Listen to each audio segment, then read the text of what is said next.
આ સાધુ લોકો છે, અમુક અમુક સાધુ બધું ફરતા હોય છે જાત્રાઓ કરવા.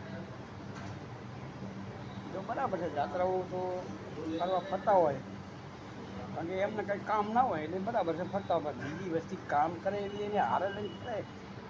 અમુક અમુક ચાર ધામની યાત્રા કરતા, અમુક અમુક નર્મદાને ચારે પર ફરવાનું કહે છે. આવું બધું આ તોફાન શું કેમ કરાવો પૂરા હોય તો? કારણ કે આત્મા જેવો કોઈ મોટો છે નથી. આત્મા તો તમારા શરીરમાં જ છે. જીવ જીવ અવિનાશી જીવ તમારા શરીરમાં જ છે. પણ આવું શું કેમ કામ કરો છો? જેને ગુરુમુખી માણસ થઈ ગુરુએ બતાવ્યું છે તમને મોક્ષ આપવા માટેનું ધામ કે સુરતા સમેટો. તો સુરતા તો તમે જો અહીંયા બધે ફરવાની. સુરતાને સ્થિર કરવી હોય તો એક જગ્યાએ બેસી જવું પડે ને ઝોલ લગાવવી પડે. બધે ફરવામાં મેળ નહીં પડે.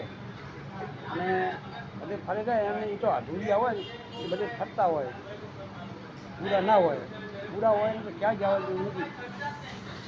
બધું મહેરબાની કરો અને એ કાર્ય કરતા કરો. બધાને એ ના ચડાવો. તમે અધૂરા બીજા અધૂરા ના હોય. જય ગુરુદેવ.